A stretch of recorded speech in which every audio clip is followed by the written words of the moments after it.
Estamos de vuelta para el último bloque. Como le anticipé, vamos a platicar de lo que está pasando en Perú. Stephanie Enaro nos va a comentar los pormenores. Yo nada más quiero dar un antecedente. Cuando se da la independencia de la mayoría de los países de América, de la mano de Simón Bolívar, el Perú era el lugar de la élite. Era el lugar donde estaban los nobles españoles, vamos, los ricos de la Nueva España.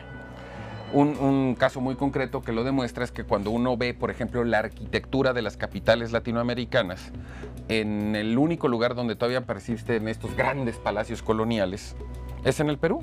Si usted va a Caracas o va a Bogotá, no hay, porque los ricos eran los peruanos. Y hay una historia muy curiosa, porque el Palacio de Gobierno de México y de Perú están intercambiados.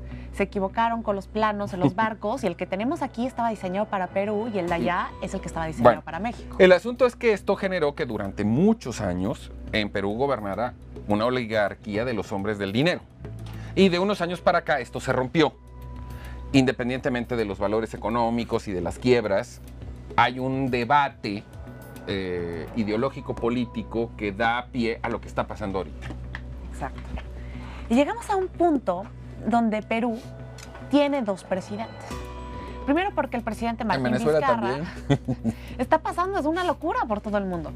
Tenemos al presidente Martín Vizcarra, legítimamente electo. Legítimamente electo, que disuelve el Congreso, y el Congreso que nombra como presidenta en funciones a la vicepresidenta.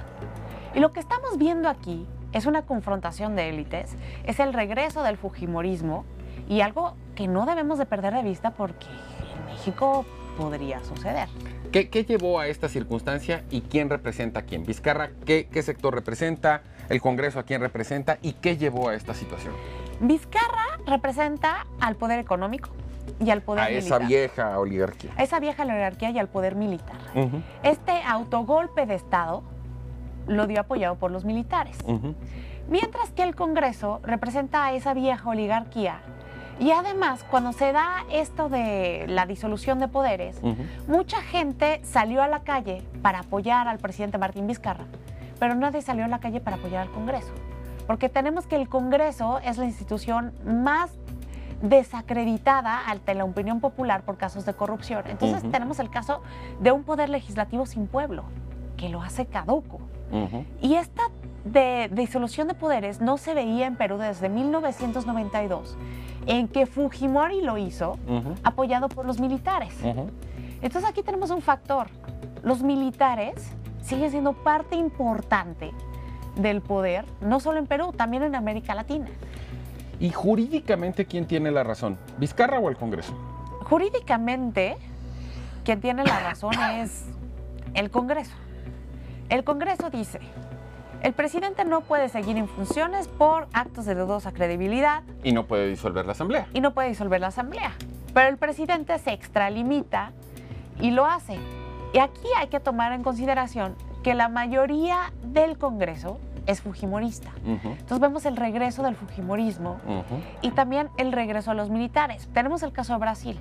Bolsonaro es un militar y también desde que él incursiona en la política, muchos aspirantes militares corrieron por las gubernaturas. Tenemos que hubo un aumento de un 40% con militares. Y hay que ver también que es curioso porque mientras se da esta crisis en Perú, el mercado no reacciona como normalmente hubiera reaccionado. El mercado permanece estable. Las monedas no cambian con respecto al dólar. Porque tal vez la importancia económica de Perú no sea tan trascendente como para mover las cosas en un conflicto político que eventualmente, y no tengo una predicción, se pueda resolver pronto. Lo que me queda claro es que el señor Vizcarra debe de ser un fiel admirador de Julio César. Ahora, este programa ha estado con el mismo eje, pero lo que hay que recordar fue deliberado. Cuando armé la agenda del día de hoy, fue totalmente deliberado. Porque el detonador para todo este pleito en el Perú fue la elección de los magistrados del Tribunal Constitucional. Entonces, otra vez vemos, Vizcarra lo manda y dice, oigan, es que hay que modificar la elección de los magistrados. Y allá hay una cosa que se llama, una figura como de asunto de confianza, es decir, pues ya, elíjanmelos rápido porque pues, estoy actuando buena fe, urge, etcétera.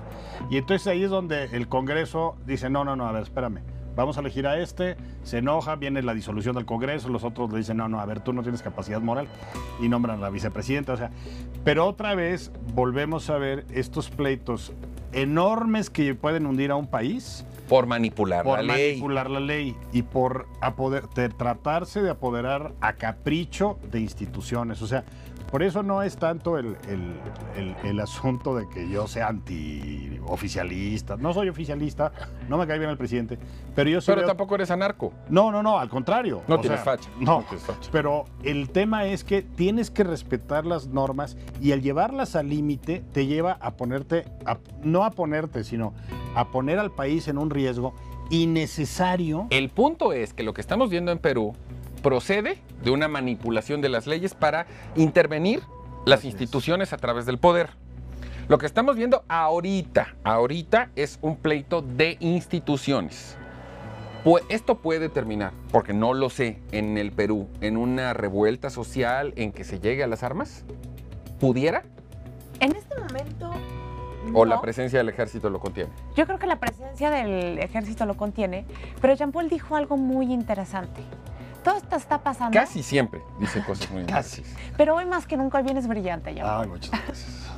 Pero lo que hay que remarcar aquí es que las leyes dejan de ser imparciales para adquirir un aspecto personal. A ver, ese es el punto, que si aquí en México todo. le seguimos jalando la liga, la vamos a romper. Ahí está Perú. Es que no es que sigamos jalando la liga, es que es algo que ha venido pasando desde años atrás, solamente que los actores son diferentes y por eso es importante lo de Perú, ver los extremos a los que podemos llegar cuando el imperio de la ley deja de ser imparcial y empieza a ser subjetivo. Y además la otra es que no hay que verlo tan lejano. Hoy en México lo estamos viviendo de manera cotidiana. La agenda del presidente y las banderas de discurso y todas estas cosas son tergiversaciones, estar estirando la liga, estar tratando de debilitar instituciones y dices, bueno, si no la puedo desbaratar por completo, ok, por la otra voy a quitar a uno, voy a quitar a otro y ahí me voy apuntalando. Cuando el presidente estaba en campaña, uno de los argumentos fundamentales que utilizaban sus opositores era esta similitud con Venezuela. Si lo vemos a 10 meses y pico de gobierno, evidentemente no somos Venezuela en términos de la economía, del hambre y de la represión.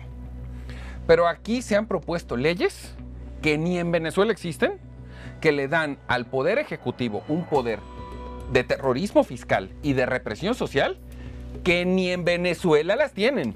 Lo que pasa es que son las bases para después poder operar de manera a diestra y siniestra, impune, pero volvemos a lo mismo, ya no es un pleito de morenos o chairos o oficialistas o como le quieran decir, contra otros, ni buenos ni malos. O sea, están empezando a ponerse las condiciones para que a todos los mexicanos nos puedan manipular cuando al poder no le convenga y nos puedan obligar a hacer mil cosas. Por eso es tan grave. Por cierto, está más bonito nuestro Palacio Nacional que el de Lima.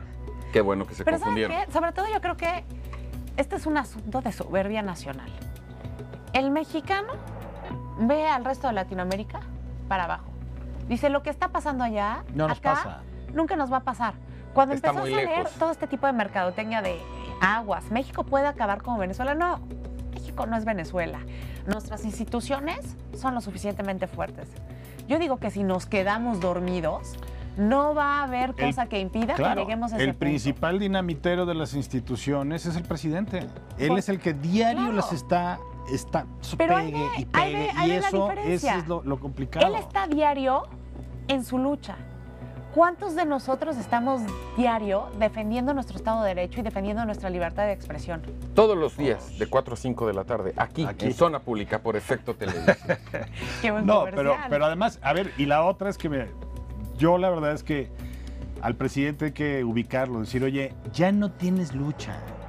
Dedícate a tu chamba. Ni campaña. Ni campaña. A ver, por ejemplo, el tema ya no estás luchando. El tema de la social. revocación de mandato, por eso lo decía, aparte de que es absolutamente innecesario, es volver a hacer campaña. No, pero además la otra. campaña porque eso es lo efectivo. Y es lo que le gusta. De nada sirve que tú gobiernes bien si no lo sabes comunicar. Claro. Y puedes Gobernar muy mal y comunicar bien. y comunicarlo bien, y ¿Qué es tu lo que impacto está va a ser pasando? positivo. Y es lo que él está haciendo. Ahora- y además agarra la herramienta tecnológica que llega a más mexicanos. Donald Trump agarra el Twitter porque Estados Unidos está en ese nivel, en esa frecuencia. En México la información llega por la tele. Ahí De va. ahí, el que en lugar de sacar tweets diarios y revolucionarios como Donald Trump, él saque sus Claro. mañaneras. Ahora, la otra es que la revocación de mandato, que eso también hay que decirlo, es un mecanismo de democracia directa que no la propone el gobernante, la tiene que proponer la ciudadanía. Es decir, estoy harto de este tipo,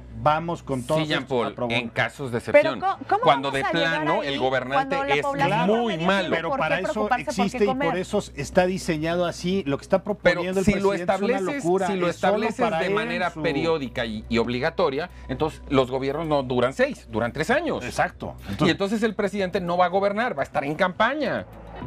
Y entonces la oposición desde el día 1 se va a unir toda para tratar de derrocar legalmente al presidente. Y yo me pregunto, o sea, nuestro sistema no es perfecto, pero ahí va. ¿Qué necesidad de meterle tanta bulla y tanto ruido? Porque a lo mejor dice, bueno, ok, no lo hago en los 3 años. Pero volvemos a lo mismo.